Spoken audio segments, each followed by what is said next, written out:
A big difference between levels 2, 3, and 4 is that as students leave level 2, we assume that they've acquired some basic phonics and reading skills.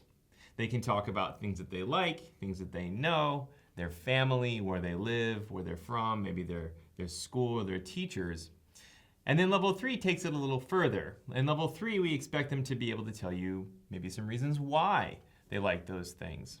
Additionally, with the reading, students will begin to acquire more phonic sounds like diphthongs, digraphs, long vowel sounds, in addition to the short sounds that they learned in level 2. In addition to that, they'll learn about some different reading texts like emails, shopping lists, or letters. So I think what's more is that there are more standards used for level 3, such as CCSS. We have different grades.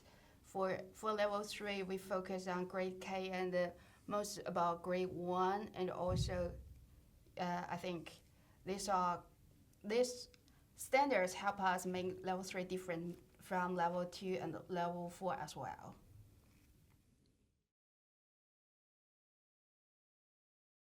With regards to teaching in level 3, we need to keep in mind that these are still very young English learners, probably between the ages of 7 or 9. In contrast with level 2, where we are very, very basic with the things that we're teaching and the expectations that we have of our students, with level 3, they can start to talk a lot more about the things that they know and start to provide some reasons behind those things that they say.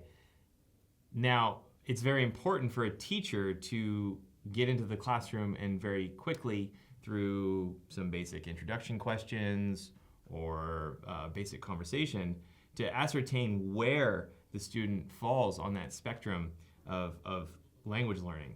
If a student needs more help, it's always important that the teacher provides some extra modeling or some extra support, extra sample sentences, or maybe simplify the questions a little bit so that the student can grow both with their language and then also in their confidence throughout the class. Based on students' language and their cognitive development, maybe less TPR would be used in the classroom, maybe, but still based on students' proficiency, and we should care about their level.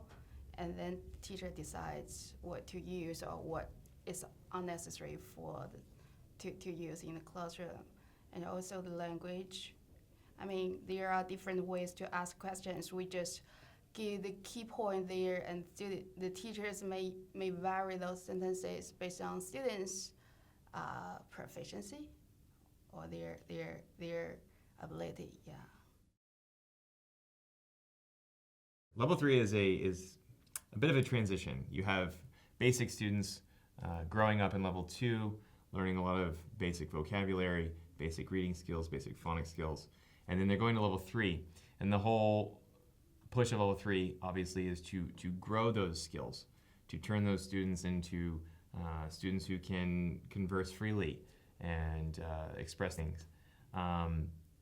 Now, it's extremely important for teachers to understand that and to recognize where that student is, what that student needs. If the student is not capable of understanding maybe a higher order level question, lowering the question difficulty and dealing with something that the student is ready to address. The teacher could ask some questions and give students some time to think, and give students more time to do more output. It could help students improve their linguistic ability. The conversation keeps in the whole class, and the teacher just keeps it in mind that they do not talk too much in the classroom, and there's enough space or enough time for students to practice. That could be very helpful for them.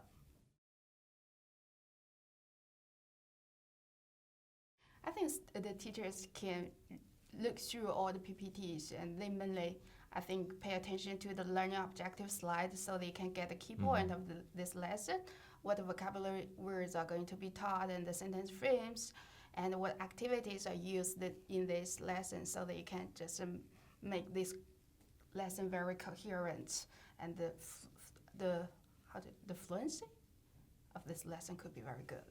Mm-hmm. That's what I think. Yeah, I completely agree.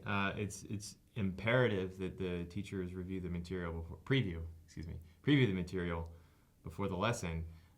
There are questions in the tips that have been constructed in a way to scaffold the difficulty of the lessons, and so those are a great framework from which the teachers can start to build how they address the material.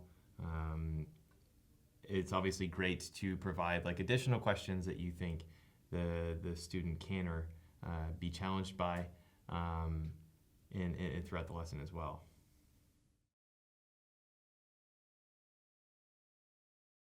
The warm-up slide could help the teacher a little bit to get familiar with the student, because the warm-up slide just allows students to talk about something, and according to the words or the student's reaction, the teacher can have the first impression of the students to see which level he or she is. And also, during the whole lesson, there are questions we supplied in the tips, but also some questions might be very difficult for some students. The teacher could, for example, change the what-where question to yes or no question to simplify them. Also, there might be very high-level students, and teacher could add more questions to extend the content to some extent, I think. Another one is just supplying some more modeling. Supplying some more modeling. A lower level student might need more examples. They might need more props. They might need more rewards. You might have to rely on that reward system a lot more to elicit some conversation from a lower level student, or even to calm down what might be a very excited student in the class. So using that reward system to push the qualities and behaviors that you want, and also reward maybe a student who is struggling.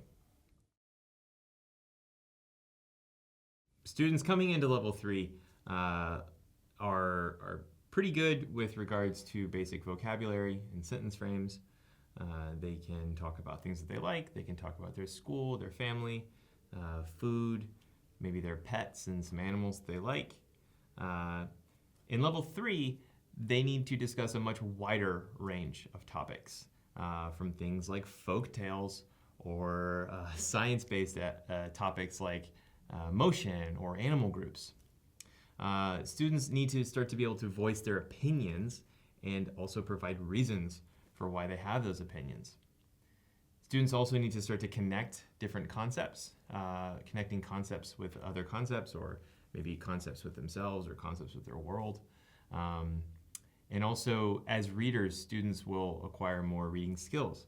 They'll be able to chunk larger words, break down larger words, read multisyllabic words, in addition to having a wider breadth of phonic sounds that they can read and decipher.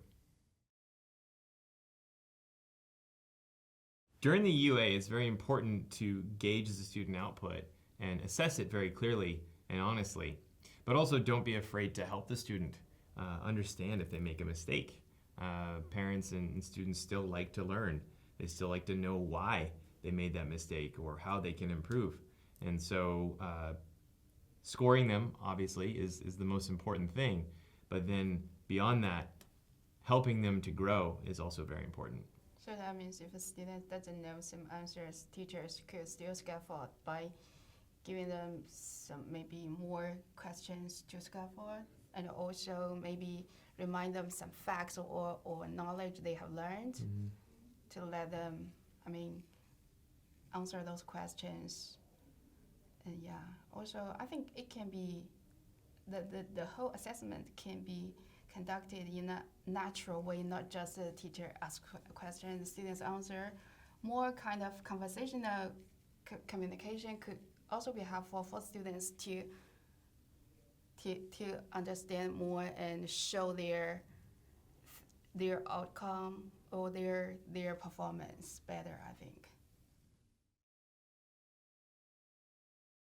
Students are starting to learn to have a conversation, whereas in level 2, maybe it's I ask you a question and you answer me. In level 3, we start to push more of I ask you a question, you answer, maybe you ask me a question. So students are starting to have like 2 and 3 step conversations, starting to inquire about things that they're interested in, and just generally have like a longer, more fleshed out conversation with their teachers. Also about some topics they are familiar with their school. I mean, the word around them, their community, whatever. Yeah, Hmm. the topics that they are familiar with.